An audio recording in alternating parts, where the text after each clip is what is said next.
Obviously have probably the best player in college football on defense and the best player in college football on offense. Bryce Young, if it's possibly better than it was last year, he is on tape. Big physical offensive line and defensive line. But we're going to be very excited to get in our stadium and play them a national CBS game. Okay, with that, I'm ready. All losses are tough, but that first loss, sometimes how a team takes it can define a lot. How are they? How have they bounced back after that? Well, I think we're fine. After the game, on the bus I was on going to the airport, I went back and talked to each and every one of them. The great thing about it, the sad thing is we lost. And the great thing is we're not used to it. That was only 2 losses in the last 10 games. But it hurt. We had guys that were crying, but every Saturday you put yourself in that situation, and you just try to do the best you can as a coach and as a player. But we're going to flush it out of here in the first half of our meeting, and then the second half is going to be on to Alabama, and we've got to learn from some things that we did that we have to not do. And once we get that handled, we'll move on. We don't have time. We got University of Alabama coming in here, and I'm sure we'll rebound and be excited to play. Obviously, you guys talk about mistakes and stuff, but it seems like just a handful of plays making mistakes and the other team making you pay for it. I mean, how much do you emphasize that with just 5 plays or so? Well, those are the ones. It's like every play. So those are the ones that stick out. A guy can miss a tackle, or the one time we had a drive going and we threw a pass out to Hazelwood and we lost 5 yards, but we overcame that. We scored. We overcame that. Sometimes a guy misses a tackle wide open, a guy runs for a touchdown. It shows more. Obviously on our fumble. Obviously we've talked about it. We've had that situation before, and it goes back for a touchdown. Those plays, field goal, those might not be that big a deal. You miss it early in the first quarter. It's just so each play really matters, and we're going to not make a mountain out of a molehill. We should have played better. We should have not made those mistakes, but we got to move on. We got to learn from it, and if we can do that, then we'll be fine. Did Slusher get banged up again, Coach, late in that game? Not that I know of. He wasn't on the injury report today. But he does make us a better defense playing that nickel spot. Oh yeah, with that KJ is carried. I mean, he's been a great quarterback for you for 2 years. Yeah. Is he at times though trying to maybe do too much this year? I don't think so. I think his ball security hasn't been as good as what it was. We're a year ago carrying it, and I think he just gets caught up in the moment. If you look back at Ole Miss last year, he dove over those 3 guys and extended the ball and all that kind of stuff. And it was, I think he is trying to win the game, and probably that's about it, to be honest with you.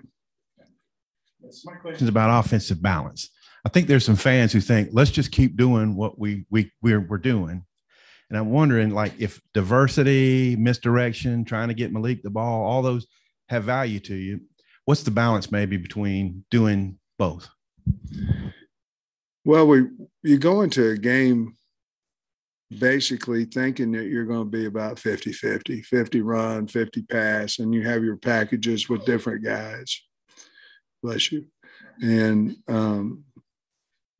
but then during the game, you go with what's working for you, and there's always that fine line where you go, well, just keep doing it, and then you're setting somebody up for something else. Sometimes it works, sometimes it doesn't. For instance, on one of Hornsby's plays, we didn't pitch it back to KJ. If we do, Knox is wide open. That was the play. And for whatever reason, there was a little bit of penetration on Jones's guy. He decided to run it instead of pitch it back. If we pitch it back, I think the guy's wide open. We score a touchdown. So those are things that we felt like we had those are all come in 2-play series, one to set up the other one. Hopefully, obviously, you're trying to get success on both. But our problem right now, and it's not a problem, but we have a lot of good wideouts. We have a lot of good running backs, and getting each one of them carries and things of that nature. We're just trying to win a game, but sometimes things go. The last drive, for instance, whether we were supposed to or not, I was trying to score a touchdown, and we had down there 2nd and 5, and I was trying to milk the clock and score. I would, we'd already seen things during the day that, Missouri had missed their kick and things straight up and this, that, and the other, and I just thought we could score, go for 2, and get up 6, and if it was under a minute, I was going to score. Well, we were 2nd and 5. We had the snap hit Rick in the butt. And so that changed a little bit of our thinking at that point as well. But we just try and do what we can win. But the game plan will have a 50-50 run to pass. And we're going to take really what's kind of going well for us or what they're going to give to us. You have a plan of what the defense has done against other opponents. And then if they change on you've got to change too. Sometimes that's throwing the ball. Sometimes that's running the ball outside, whatever it may be. So you play Alabama within a touchdown on the road last year. Yeah. What do you take from that game that maybe they can't beat us every year, and like things you can do against them? Well, Alabama's, they can beat you before you ever run out on the field. And programs like that, Georgia, I don't know, in other conferences, maybe USC's that way. I don't know. Maybe Oklahoma is that way, per se, in the Big 12 or whomever it may be. But I think what happens when you play somebody close and you start having some belief that, we got a pretty good team. We can go out and not make mistakes, play well, play hard, get some turnovers, things of that nature, and you have a chance to win the game. And certainly that's where we're at now with our football team. We've talked a lot about, the one big fumble, but the defense also hasn't forced any turnovers in the last 2 games. So how important is it to solve that? And how do you actually go about doing that?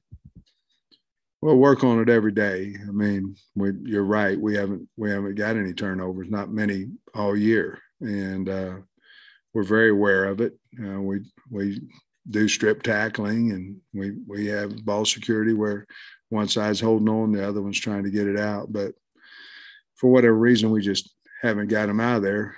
Part of that is we have to get better at tackling, obviously when you tackle them, you have a chance to strip it a little bit better. And tackling has a lot to do within the box, but outside the box is where we're noticeable, and we just got to close the area down. We've got to cover closer so we can get a guy if he catches on the ground and things of that nature. I think we did get better, but we got a long way to go in that. And I know it's early in the week, but have you talked to Drew at all yet about, facing his former team? And I know that's coming more common now with the portal and everything, but what is that like for players, you think?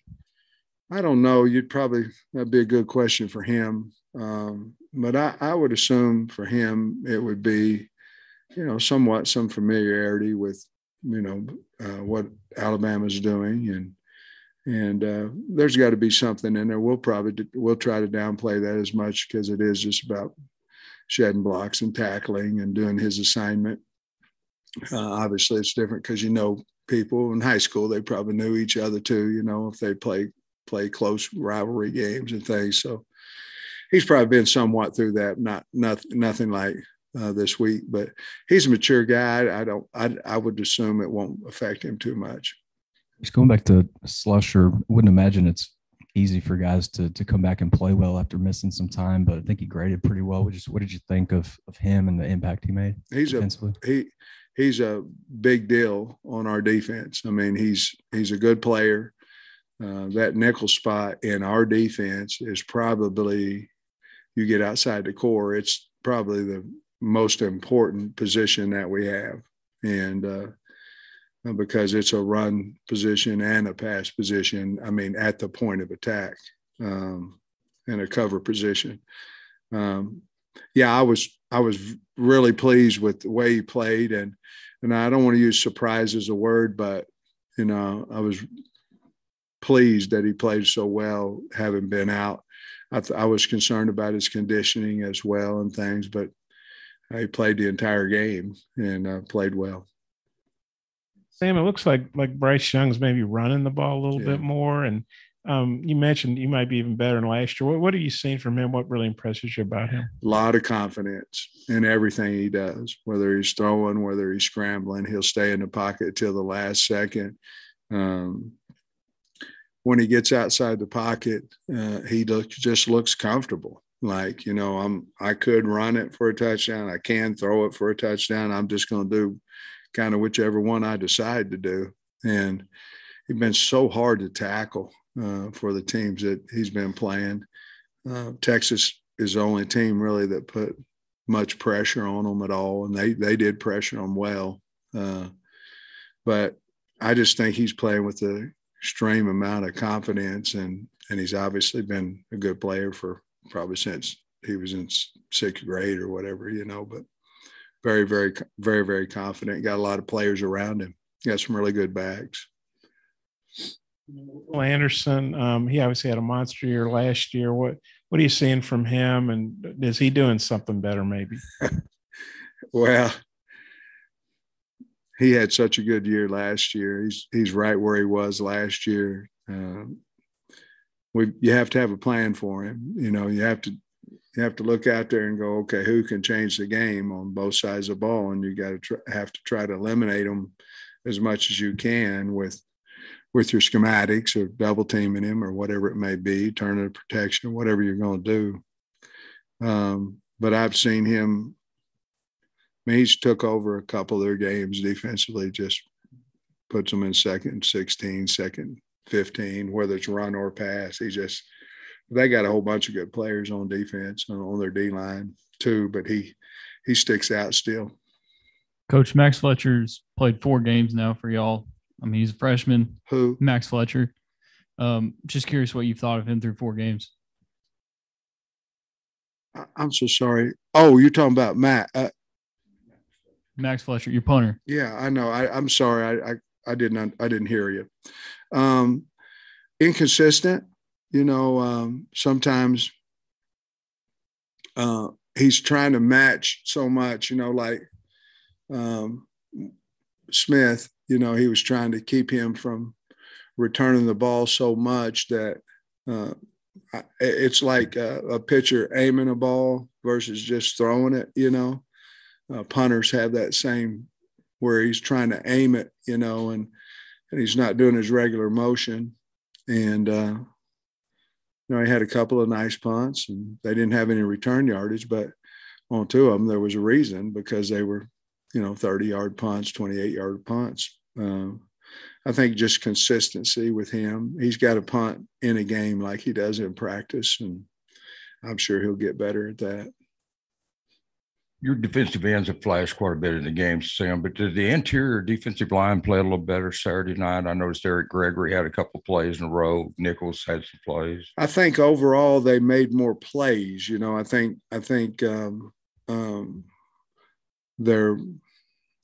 their grading points were higher than what they've been consistently. I'd say that was probably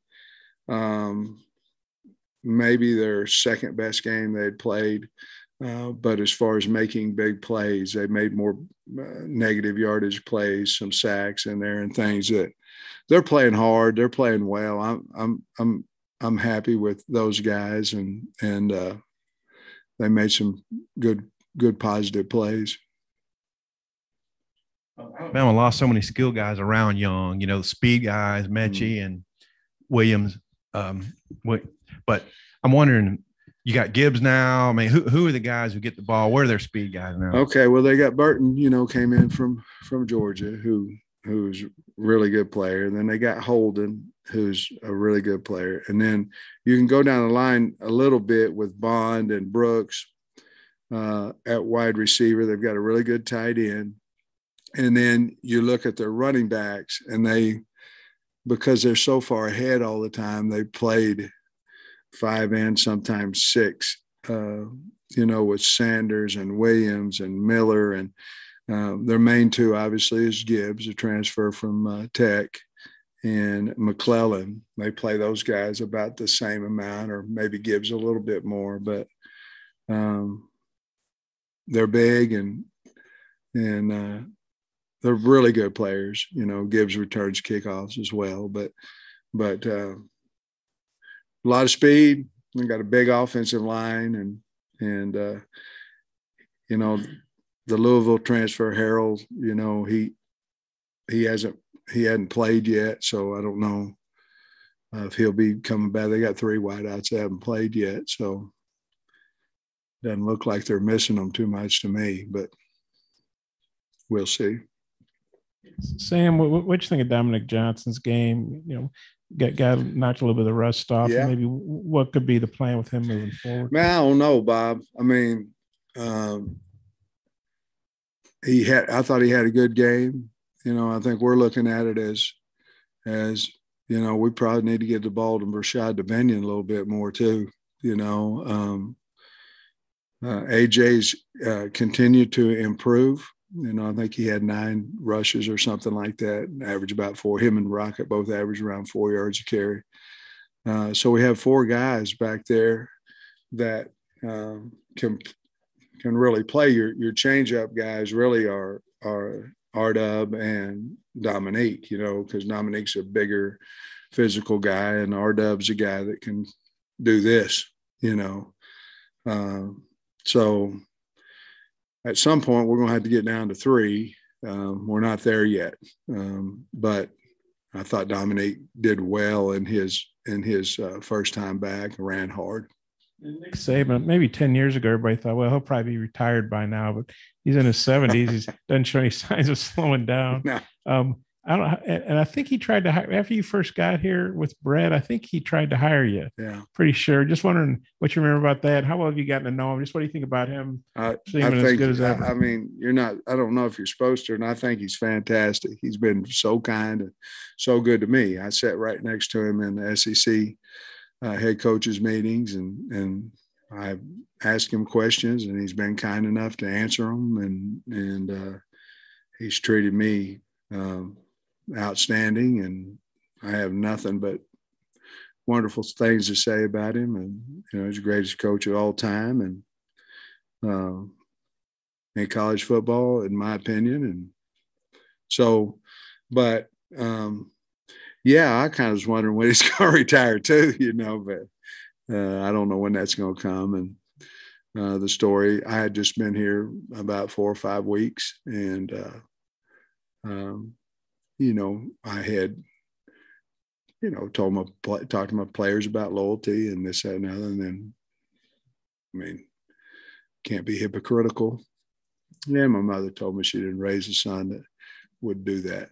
So that was the end of that conversation. That's pretty flattering, though, wasn't it? That he came after you? Yeah, I mean, yes. But I loved it here at the time, when I was assistant coach as well as now. But I'd give Brett my word, and had given the kids, I was their coach, and it hadn't been about 5 or 6 weeks. I can't remember. It wasn't very long.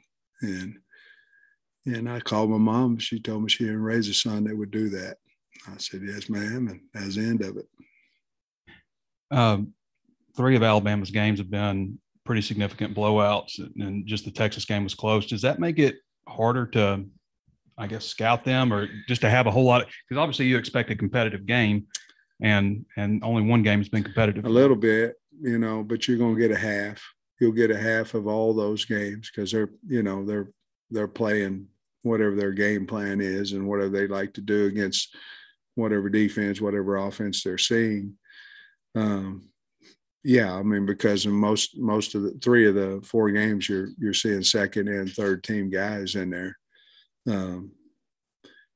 But at that point, you're going back to a little bit of base offense. You're understanding, this is what they do base wise, because that's most of the time what guys do with their second and third team guys when they come in.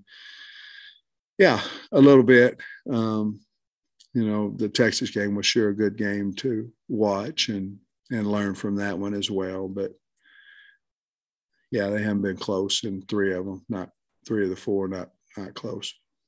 Curious about your analyst. How many analysts do you have on staff, and like what kind of assignments do they have? I'm sure you have some self scouting you have some staying ahead of your schedule, looking at opponents, and special teams analysts and all that kind of stuff. Yeah, we have 3 on both sides of the ball and the special teams analysts. And you're right. One of them would be responsible for us. One of them would be responsible for opponent. Well, actually 2 of them be responsible for opponents coming up. One of them would be responsible for helping with practice, getting all the scripts and all that kind of stuff up for practice. Hurd, our special teams guy, he's he does all of those same things, just in the special teams form. But that's really why we have 3, because we can kind of have us, them, practice type deals as their responsibility. Is that about what you've had in past years, and is that consistent with other It's teams? what we've had since I've been here, but no, it's not. I mean, some have 3, some have 10. It just depends on, I think, what your usage is with them, how many you think you need in there, and that's not a deal where anybody puts a limit on it besides the university. Sam, I'm curious what you and your staff's Sunday schedule looks like after a late game Saturday, traveling back, probably getting home early Sunday morning. Just when does that prep start? If I remember right, I think we got home around 2, something like that. I think we got here maybe 1:30, 1:45, something like that. Got home around 2. No matter what happens, where you're at, we have to have the film graded, ready to go, and the defense meets with me at 1. So I don't ever watch the tape on the plane. A lot of guys do. I never did as assistant either. A lot of times you'd win, then you'd see 4 or 5 bad plays, and it'd ruin your feeling of victory. And then you'd have coordinator Cheney. He used to bring his laptop back and go, "Can you believe you guys did this?" And I said, "Cheney, I don't watch it, so I can at least enjoy tonight, But I always go in no later than 9 on Sunday morning and try to get my tapes watched by 1 o'clock for the defense. And I meet with the offense at 2, and I meet with special teams at 3. And then right after that, we have a team meeting. Then we start, when I meet with somebody else, the other group is prepping. And then we have family dinner about 5:30, somewhere around 5:30. And then we work until 10 on our opponents. And then we go home at anywhere around that 10 or a little bit later than that. You said on radio Wednesday that there were a couple of guys out for the year. And I don't know if you meant Torian and Jalen, or just what 2 guys you were referencing. Well, Cat is one of them, and Day-Day. So he was in me. Cartilage that we repaired, and if you repair it, that goes into a 3 to 4 month, and that was best for the kid. I mean, you obviously can trim cartilages and all that, and you have a fake knee like I do. If you trim it too much or don't have any bone in there, or you can elect to repair it. His was it was intact, but it was loose, and they were able to sew it back in there and repair it. So that's what we wanted to do for him. Coach, kickers can sometimes be a mental position. With Cam, he's been so good for you. Yeah. How do you make sure he doesn't, let this bother him down the line? Does having a special teams coordinator like Coach Fountain maybe help with that? Well, I would hope so. Cam's such a unique kid. I mean, a great kid. we're going to put in perspective, he missed a field goal, and that's it. And he didn't lose the game for us. Heck, we had a chance for the game to. I mean, we had a lot more chances than that, and missed a field goal. We'll put it in perspective. I'll bet you he might miss another one, before it's all over. But he's gonna make a whole bunch of them too. So we're just gonna put it in perspective for him, which we have. And also, I was looking at some stats here. You've outscored opponents in every quarter except for the third. You've been outscored 41-13. You have any idea what's going on there? Or can you put your finger on anything? No. I mean, I wish I did. We're going to change up. I mean, we're going to have halftime at practice this week. We're just going to stop. And then we're going to come back and go good on good right when we come off of halftime. And we're going to change the way we stretch coming out of the half, and we got to change something. And you know what we're trying to do? We're trying to put it in our mind that we got to get going. We couldn't get out of our funk Saturday. I mean, we're still up. While the offense, I met with the staff, and then while they were meeting, trying to adjust, I was in the locker room talking to our kids because you could feel that we were behind by 30. And we were up, and you could feel it. And so I went in and started talking to them about, what we have to do, and made them aware that, we haven't started fast in the third quarter and things of that nature. And it was just blah, for a few minutes on the clock, maybe the entire third quarter. And it's been that way the entire year. You always worry about starting fast in the game, and we've been okay with that. It's the second half where I think every game this year we've been ahead, or we were behind at Missouri State, but we've been worse. They've either been closer to us or we've been worse behind in the third quarter of every game, and we have opportunities to put people away, and just haven't been able to do it. So it's on our mind. We're going to change a few things up at practice to see if we can emphasize a little bit better. Thanks, Coach. Okay, guys.